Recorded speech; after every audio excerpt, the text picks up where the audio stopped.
Shalom untuk saudara pendengar yang dikasihi Tuhan Yesus Kristus.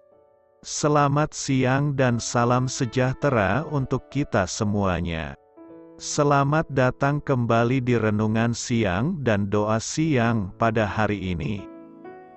Semoga saudara yang terkasih dalam keadaan sehat selalu.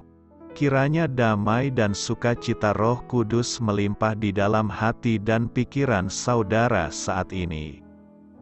Sebelum kita mulai renungan pada siang hari ini, marilah kita bersama-sama berdoa.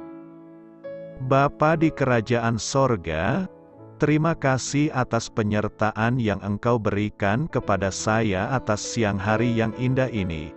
Terima kasih telah memberi saya kesempatan untuk selalu dapat bersyukur atas segala pekerjaan yang aku kerjakan.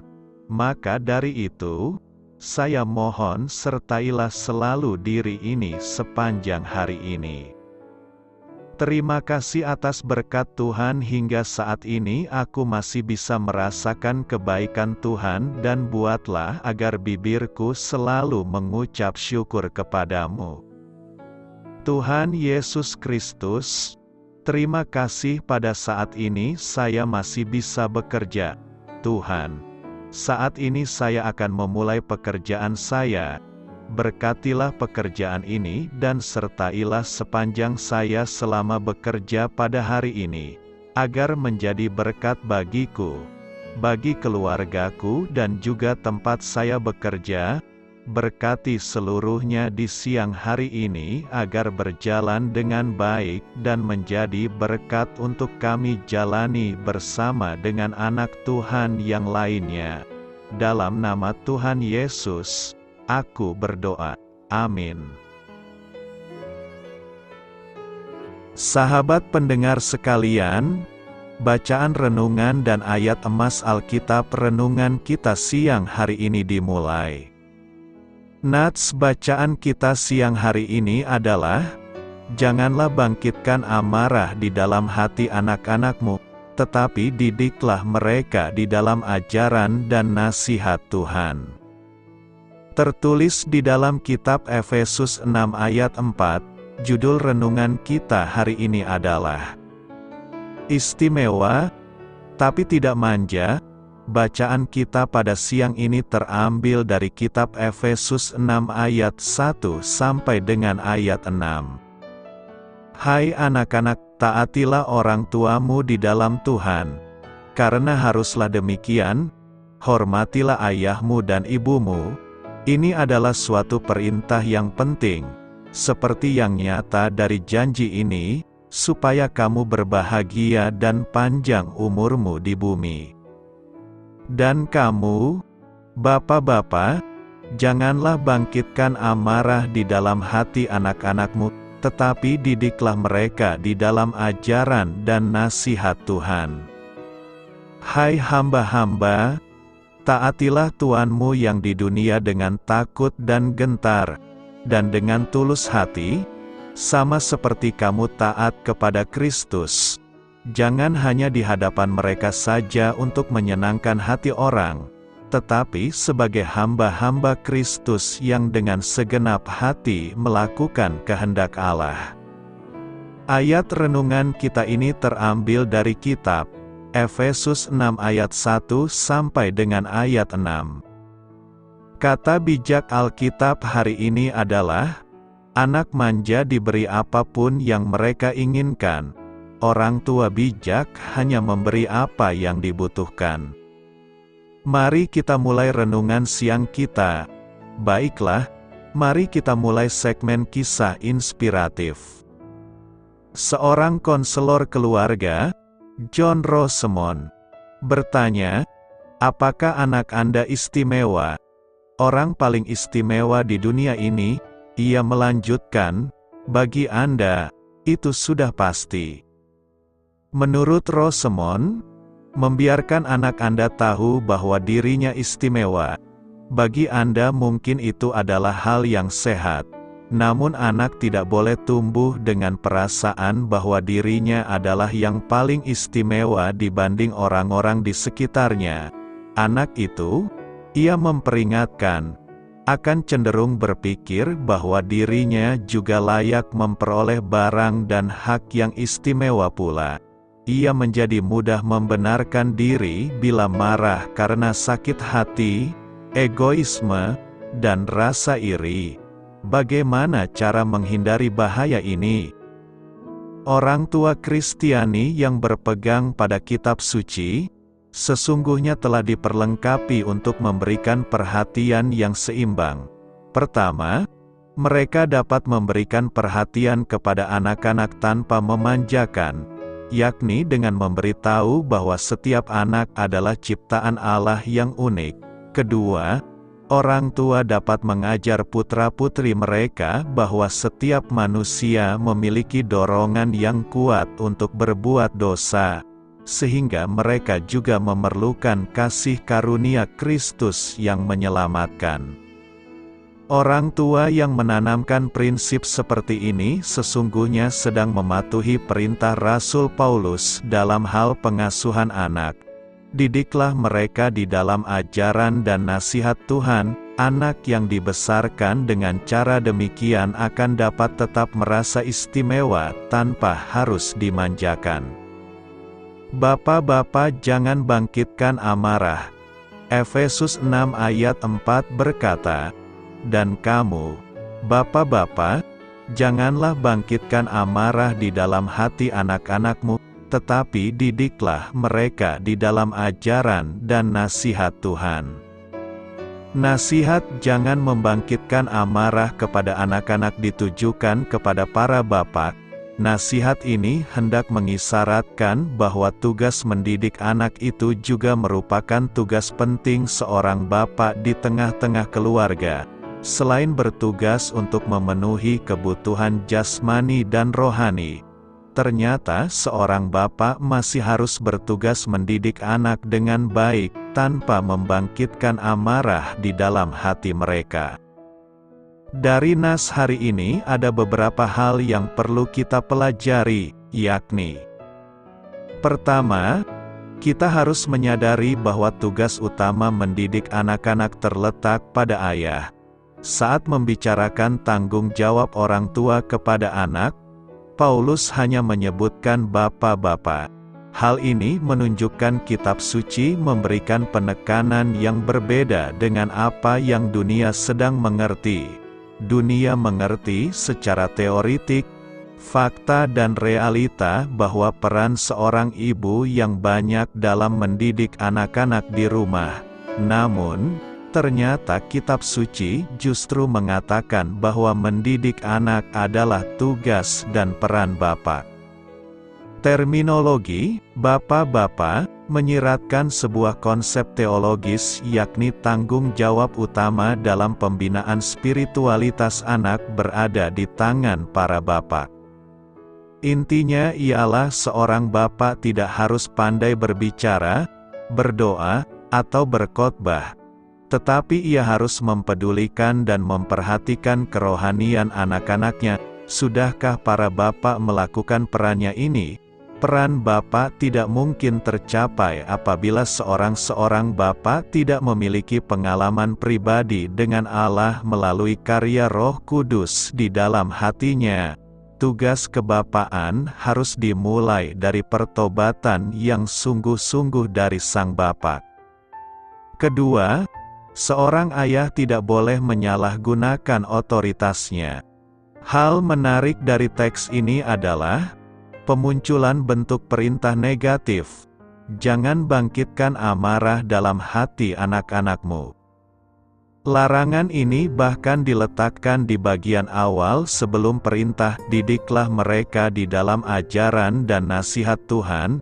Ini berarti Rasul Paulus memberikan penekanan yang sangat penting bagi para bapak untuk memperhatikan cara yang digunakan ketika melakukan perannya sebagai seorang bapak.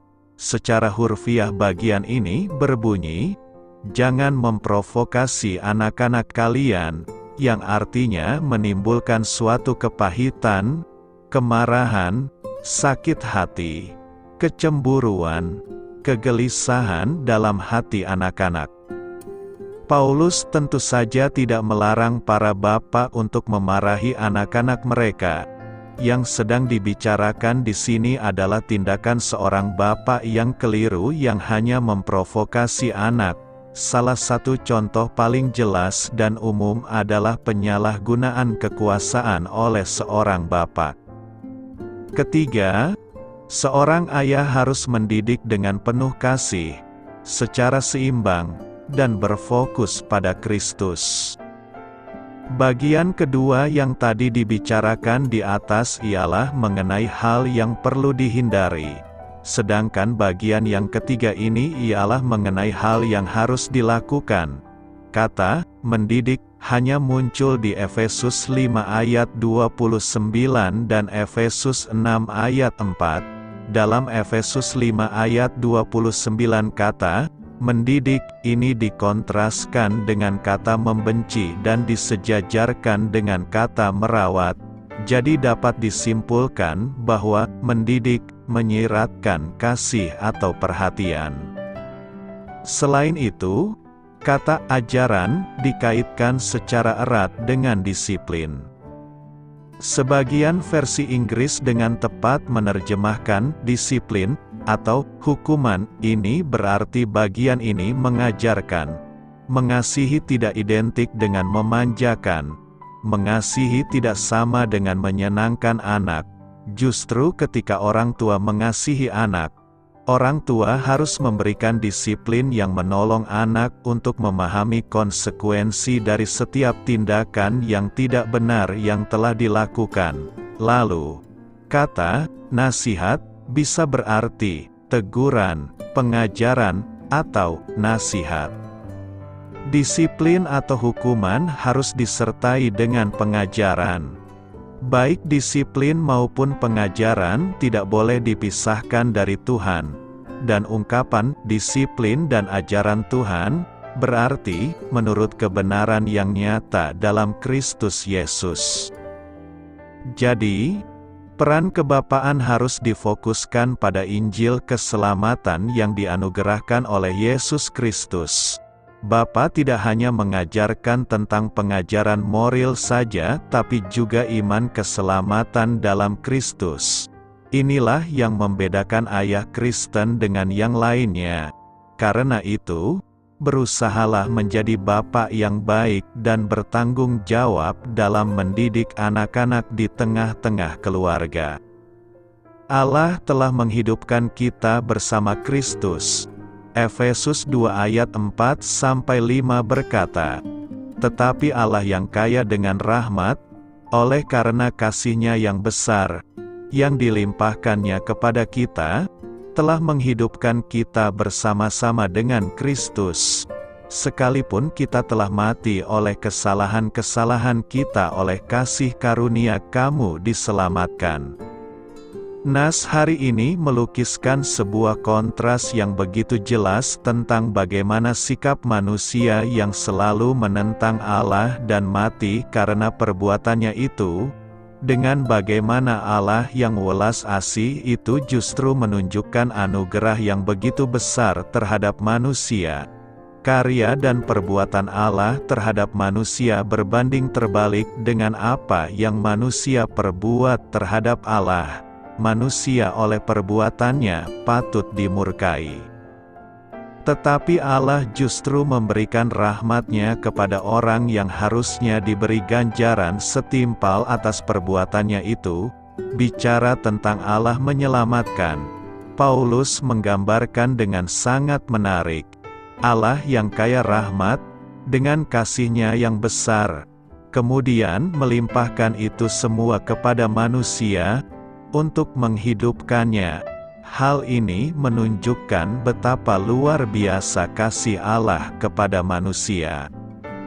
Tidak saja kontras yang ditunjukkan, bagian ini juga menegaskan tentang siapa yang aktif dan siapa yang pasif. Seperti telah disinggung di atas, dengan kondisinya yang rusak sama sekali, dan hancur lebur, manusia tidak mungkin bertindak aktif menyelamatkan diri.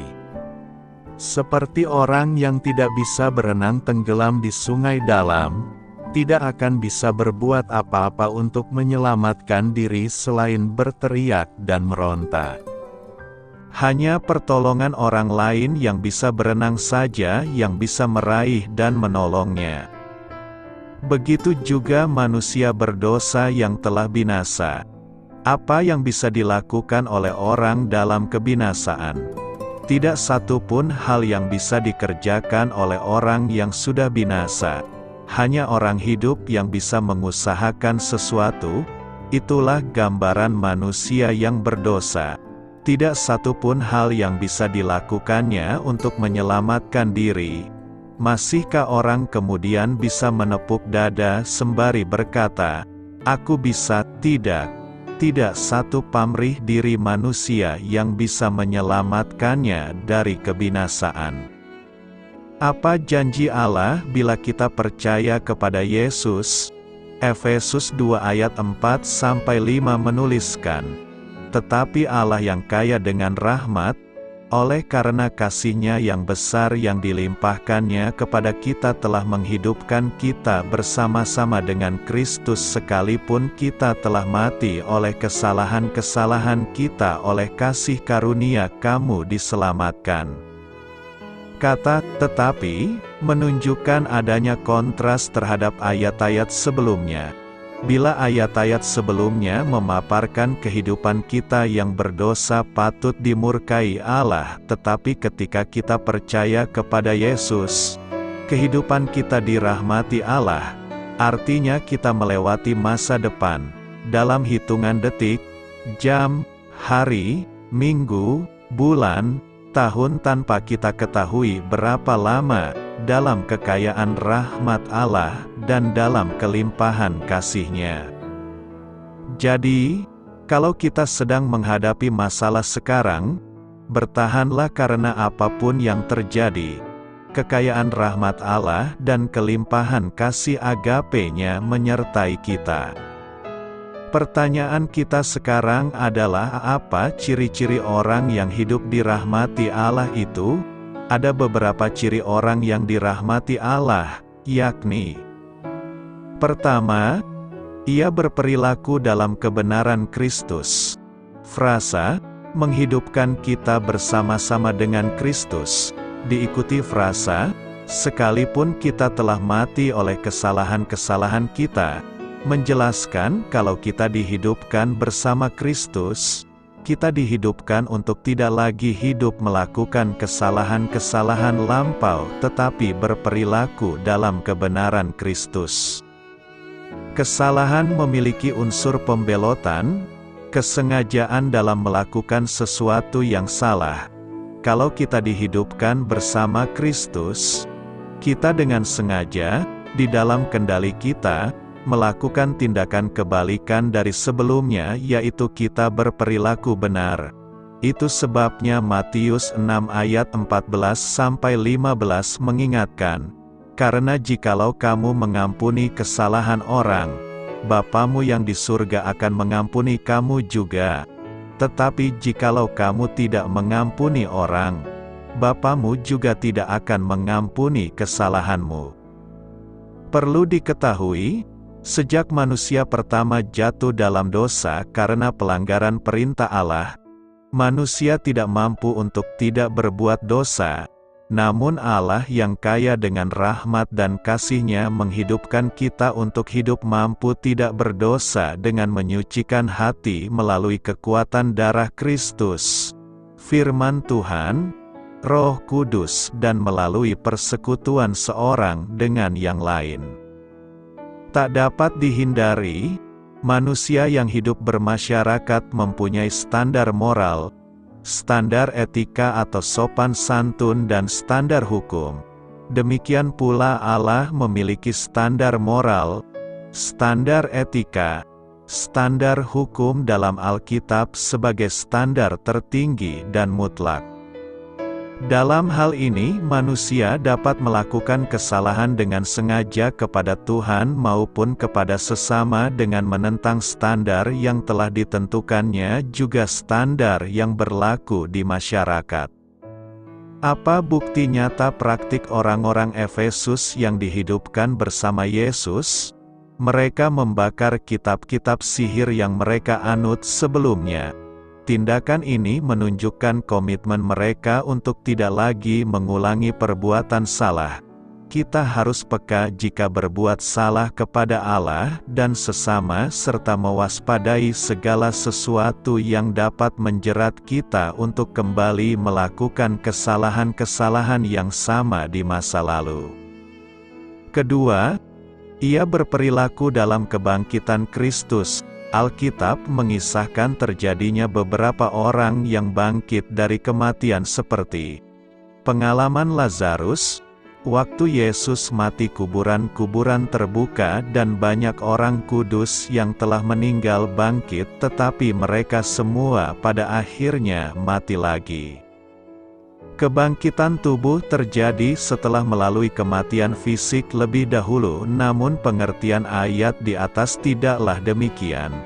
Kebangkitan Yesus berbeda sebab ia bangkit dan hidup selamanya, bahkan naik ke surga hidup-hidup. Dibangkitkan di dalam Kristus Yesus berarti Allah menjadikan kita berperilaku dalam kebangkitan Kristus Yesus, yaitu diawali dengan pembuktian, proklamasi atau pernyataan di depan umum dengan memberi diri dibaptis dalam air sebagai tindakan yang melambangkan kita mati bersama Yesus dan bangkit bersamanya.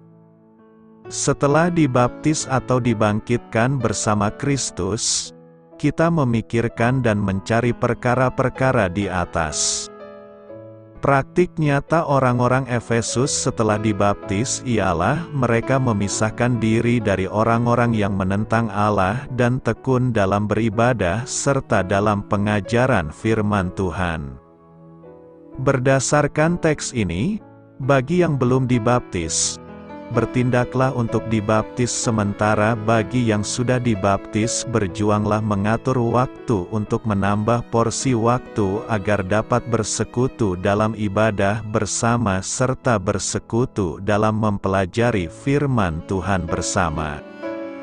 Ketiga, ia berperilaku dalam keintiman dengan Kristus. Memberikan tempat bersama-sama dengan Dia di surga, di sebelah kanan Allah dalam kondisi jauh lebih tinggi dari segala pemerintah dan penguasa dan kekuasaan dan kerajaan dan tiap nama yang dapat disebut bukan hanya di bumi tetapi juga di dunia akan datang.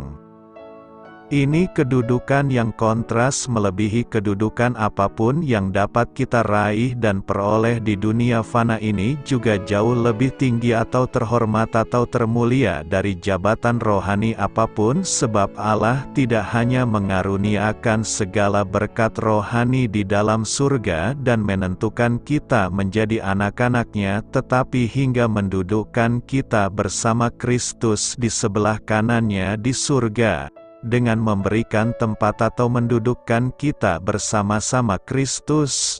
Allah mau supaya kita berperilaku intim dengan Kristus. Apapun kedudukan atau jabatan kita di dunia dan jabatan rohani kita di gereja, hanya keintiman kita dengan Kristus yang Allah rindukan. Jadikan segala berkat jasmani maupun berkat rohani, firman pengajaran yang sudah kita terima, juga kedudukan rohani yang dipercayakan kepada kita, untuk meyakini bahwa Allah telah memilih kita sebelum dunia dijadikan, dalam keseharian hidup dibuktikan dengan hidup dalam pengudusan dan keintiman bersama Kristus. Ini adalah target Allah untuk kita dan harus menjadi target kita sepanjang hidup yang sudah diselamatkan oleh salib Kristus. Melalui penjelasan ini, hendaknya kita giat beribadah, giat dalam pelayanan pekerjaan Tuhan dan giat dalam keintiman dengan Kristus yang dibangun pada waktu doa pribadi kita, waktu perenungan pribadi dengan firman-Nya dan waktu hati secara pribadi digerakkan untuk selalu menyanyi memuji Dia. Karena itu, Bersyukurlah sebab Allah telah menghidupkan kita kembali bersama Kristus. Apa yang dikatakan Alkitab mengenai menjadi orang tua yang baik? Menjadi orang tua bisa menjadi peristiwa yang sulit dan menakutkan, tetapi merupakan salah satu hal yang paling berpahala dan memuaskan untuk kita kerjakan. Allah banyak berbicara mengenai cara mendidik anak supaya mereka menjadi pribadi yang saleh. Hal pertama yang perlu kita lakukan adalah mengajar mereka kebenaran firman Tuhan. Mengasihi Allah bisa diperlihatkan orang tua dengan menjadi contoh yang saleh, dengan mengkomitmenkan diri sendiri pada perintahnya, sehingga kita perlu mengajarkannya berulang-ulang kepada anak-anakmu dan membicarakannya apabila engkau sedang duduk di rumahmu, apabila engkau sedang dalam perjalanan, apabila engkau berbaring dan apabila engkau bangun. Haruslah engkau juga mengikatkannya sebagai tanda pada tanganmu dan haruslah itu menjadi lambang di dahimu. Dan haruslah engkau menuliskannya pada tiang pintu dan pada pintu gerbangmu. Mengikuti perintah yang Allah berikan kepada orang Ibrani, kita harus mengajarkan anak-anak bahwa menyembah Allah itu harus konstan, bukan hanya pada hari Minggu atau doa malam saja. Walaupun anak-anak belajar banyak hal melalui pengajaran langsung, mereka belajar jauh lebih banyak dengan melihat tingkah laku kita sehari-hari. Inilah mengapa sebabnya kita harus berhati-hati dalam segala hal yang kita lakukan. Pertama-tama, kita harus mengakui peranan yang telah diberikan Allah.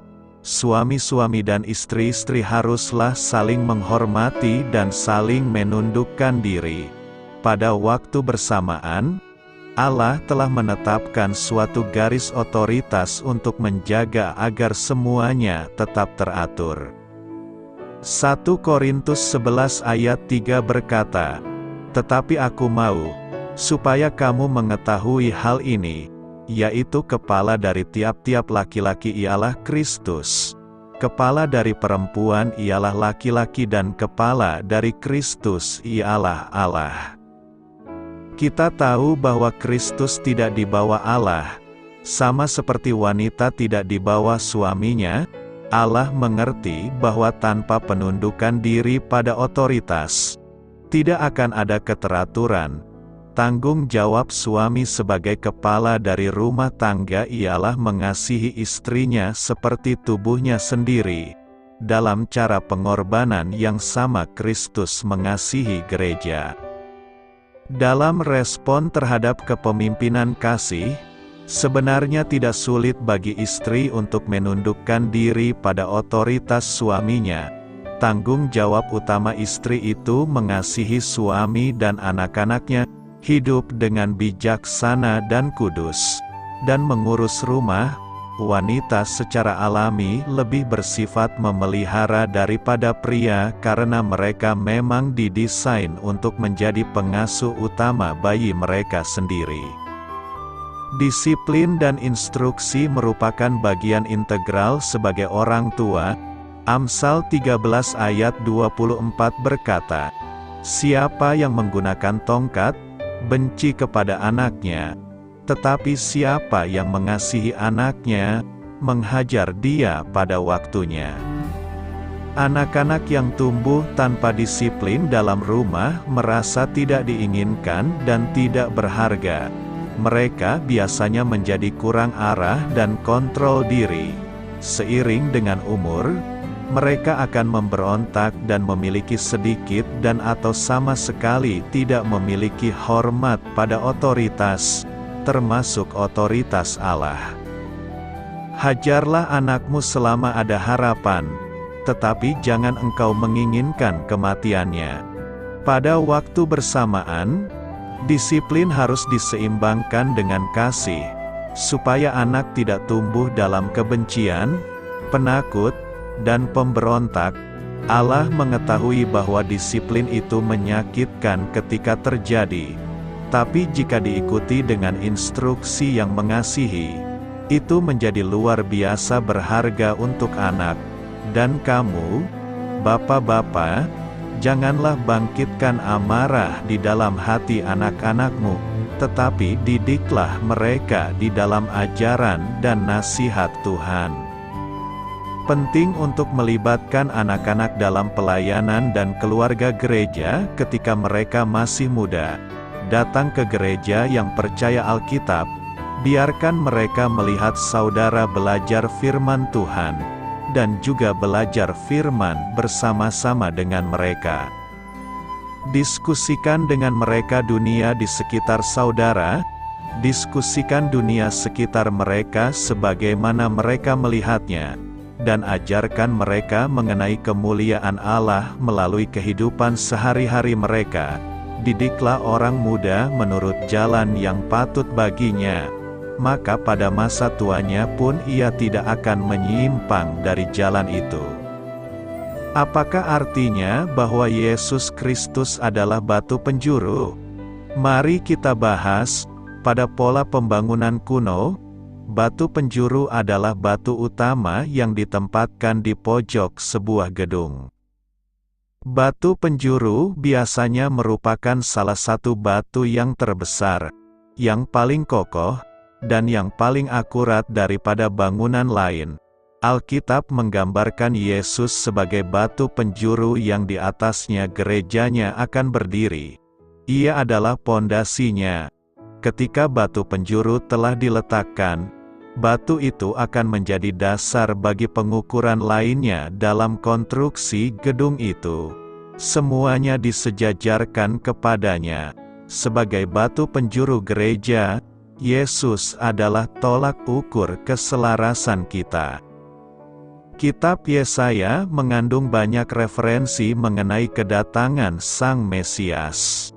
Di berbagai bagian ia dirujuk sebagai Sang Batu Penjuru.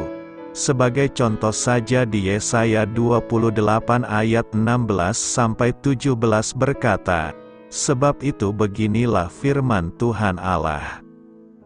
Sesungguhnya, Aku meletakkan sebagai dasar di Sion sebuah batu, batu yang teruji, sebuah batu penjuru yang mahal, suatu dasar yang teguh. Siapa yang percaya, tidak akan gelisah, dan aku akan membuat keadilan menjadi tali pengukur, dan kebenaran menjadi tali sipat, hujan batu akan menyapu bersih perlindungan bohong, dan air lebat akan menghanyutkan persembunyian." Pada bagian ini Allah sedang berbicara kepada penduduk Yehuda yang pencemooh dan sombong, dan ia berjanji mengutus Sang Batu Penjuru, anaknya yang akan menjadi dasar yang kokoh bagi kehidupan mereka, hanya saja bila mereka mempercayainya. Di dalam Perjanjian Baru perumpamaan batu penjuru terus dipakai. Rasul Paulus menginginkan supaya jemaat Kristen Efesus mengenal Kristus dengan lebih baik. Demikianlah kamu bukan lagi orang asing dan pendatang, melainkan kawan sewarga dari orang-orang kudus dan anggota-anggota keluarga Allah, yang dibangun di atas dasar para rasul dan para nabi, dengan Kristus Yesus sebagai batu penjuru. Di dalam Dia tumbuh seluruh bangunan, rapih tersusun, menjadi bait Allah yang kudus, di dalam Tuhan. Lebih dari itu, di dalam 1 Petrus 2 ayat 6, apa yang disebutkan Nabi Yesaya berabad-abad sebelumnya dibenarkan dengan kata-kata yang serupa pula. Petrus mengajar bahwa Yesus, batu penjuru kita, telah dipilih dan dihormat di hadirat Allah. Sang batu penjuru dapat diandalkan, dan siapa yang percaya kepadanya tidak akan dipermalukan. Sayangnya, tidak semua orang ingin menyelaraskan diri pada Sang Batu Penjuru. Ada yang menerima Kristus, ada pula yang menolak Dia. Yesus adalah batu yang dibuang oleh tukang-tukang bangunan, ketika berita tentang kehadiran Mesias diketahui oleh orang Majus dari timur. Mereka datang dengan membawa emas, kemenyan, dan mur. Namun ketika berita yang sama didengar oleh Raja Herodes di Yerusalem, ia bertekad membunuhnya. Sejak awal mulanya, Yesus adalah batu yang membuat orang tersandung, batu yang membuat mereka jatuh. Mengapa ada mereka yang menolak batu penjuru yang telah dipilih Allah? Pada dasarnya, mereka ingin mendirikan bangunan lain daripada yang dirancang Allah. Sama halnya dengan penduduk Babel yang memberontak melawan Allah dan mengupayakan proyek pribadi mereka. Semua yang menolak Kristus sedang mengabaikan rencana Allah dan memperjuangkan rencana mereka sendiri. Hukuman telah dijanjikan bagi barang siapa yang menolak Kristus. Orang yang jatuh pada batu itu akan hancur, dan orang yang ditimpa batu itu akan tergilas menjadi debu. Kuat di dalam Tuhan, Efesus 6 ayat 10 berkata, "Akhirnya, hendaklah kamu kuat di dalam Tuhan, di dalam kekuatan kuasa-Nya." Menjadi kuat bukan berarti kita tidak pernah menjadi lemah. Namun dalam keadaan apapun kita dapat berdiri teguh dan tidak mudah goyah. Kekuatan hidup kita hanyalah di dalam Yesus, sebab Dia adalah sumber hidup kita. Jangan menjadi lemah saat mengalami masalah, sebab segala perkara dapat kita tanggung di dalam Dia yang memberi kita kekuatan. Memang untuk tetap menjadi kuat tidaklah mudah, sebab seringkali kita menghadapi banyak masalah. Oleh sebab itu, kita perlu senantiasa merenungkan firman dan melakukannya. Ujian atau masalah yang datang itu tidak pernah terduga sebelumnya. Jadi setiap hari kita perlu membekali iman kita dengan firman Tuhan. Mazmur 1 ayat 2-3 mengatakan mereka yang merenungkan firman Tuhan siang dan malam akan menjadi kuat, bahkan akan tetap berbuah dalam kondisi apapun. Kita juga harus melakukan firman supaya saat ada masalah, kita tidak akan menjadi goyah. Kalau kita ingin menjadi orang yang kuat di dalam Tuhan, maka kita harus menjadikan firman Tuhan sebagai dasar di dalam kita menjalani hidup ini agar tetap kuat. Untuk menjadi kuat, hendaklah kita tetap bersukacita, sebab firman Tuhan mendorong kita agar tetap bersukacita di dalam segala keadaan. Sukacita Tuhan adalah kekuatan kita. Sukacita yang Tuhan berikan berbeda dengan kesenangan yang dunia tawarkan. Bersukacitalah karena Tuhan, supaya kita tetap kuat di dalam Dia. Selain itu, kita wajib memiliki pengharapan di dalam Tuhan, sebab pengharapan di dalam Tuhan tidak pernah mengecewakan, sehingga kita akan dikuatkan. Bagaimana beroleh kekuatan dan kuasa Tuhan? Jawabannya tentu dengan mengenakan seluruh perlengkapan senjata Allah. Kita harus bersikap defensif dan ofensif menghadapi iblis dengan segala tipu muslihatnya. Ada beberapa sikap yang harus kita lakukan agar kita kuat di dalam Tuhan, yakni: pertama, tenda hati. Kalau kita mau merendahkan hati, kita akan menerima firman Tuhan. Sebaliknya, jika kita merasa mampu, kuat, pandai kemudian tidak membutuhkan Tuhan dan mengabaikan kehadirannya, kita sendiri yang rugi. Kita sangat membutuhkan pedang roh, itulah firman Tuhan menghadapi kondisi dunia yang begitu kuat pengaruhnya, seperti kuatnya kota Yerikho di mana di dalamnya terdapat banyak kejahatan dan kenajisan. Kedua, siap berperang. Kita sebagai prajurit Allah harus siap berperang setelah diperlengkapi dengan senjata pedang roh, yaitu firman Allah. Kita juga harus hidup sebagai anak-anak terang dengan tidak menuruti kegelapan dunia yang penuh dengan pesta pora kemabukan, percabulan, hawa nafsu, perselisihan, iri hati yang merupakan pakaian lama.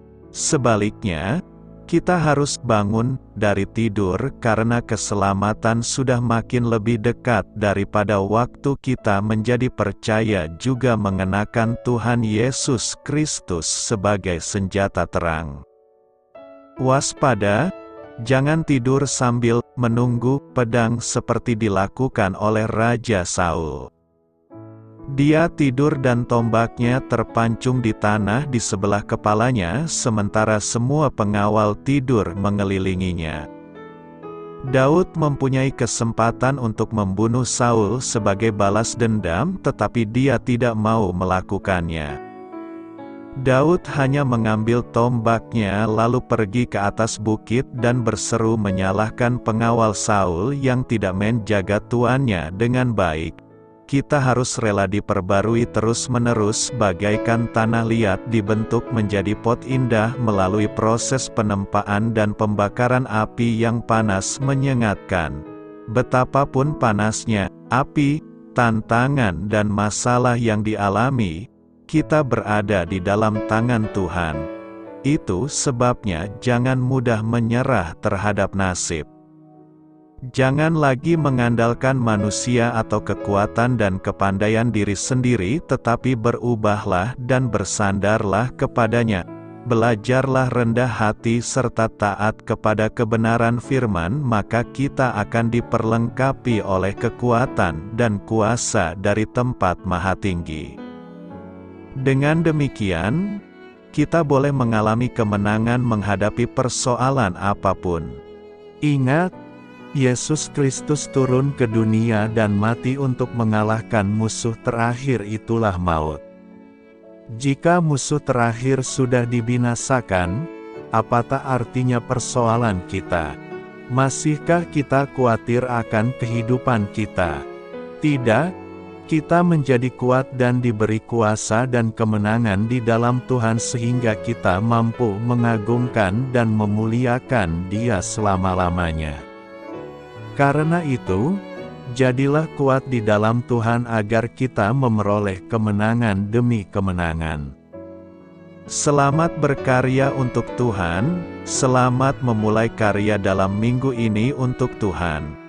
Doa saya menyertai saudara sekalian, saya memberkati Anda agar sewaktu Anda mencarinya dari Dia, Bapa Surgawi Anda akan memberikan bagi Anda roti harian Anda.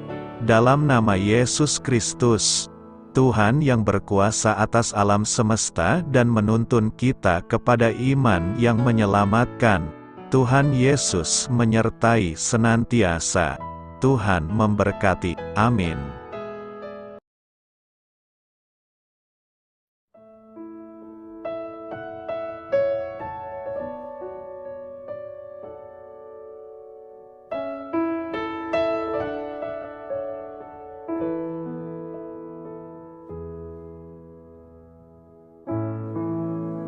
Demikianlah renungan firman Tuhan pada siang hari ini.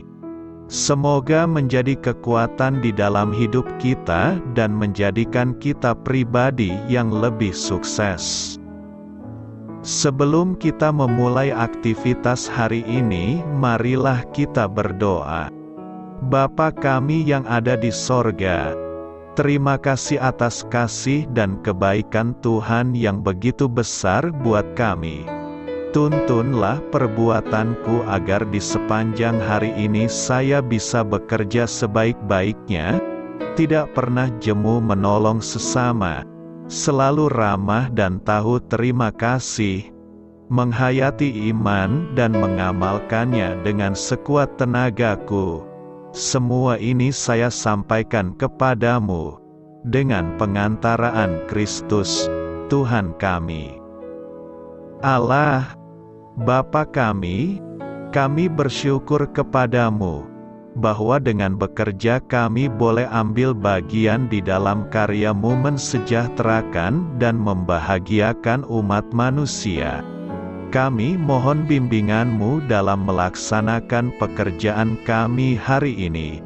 Bimbinglah kami agar sanggup bekerja dengan semangat kasih, dengan riang, rajin dan jujur. Terima kasih, Tuhan. Amin. Dalam nama Tuhan Yesus Kristus Tuhan dan Juru Selamat kami, Bapa kami yang baik, kami mengucap syukur dan berdoa. Amin. Biarlah firman Tuhan menjadi pengingat untuk kita semua, bahwa tuntunan dari Roh Kudus akan selalu memberi jalan keluar bagi setiap permasalahan hidup kita, dan memberi kedamaian di hati kita. Amin. Sampai jumpa di renungan siang saudara rohani berikutnya. Shalom.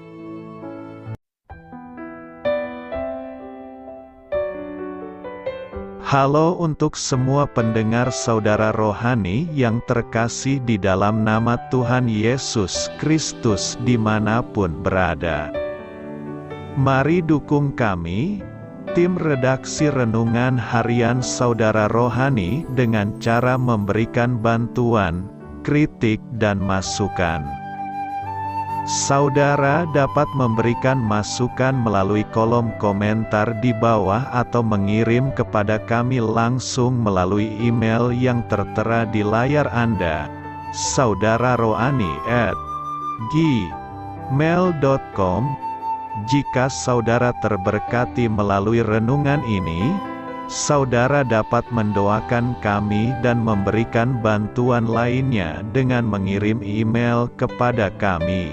Saya berdoa agar saudara sekalian bahagia dan sehat selalu. Amin.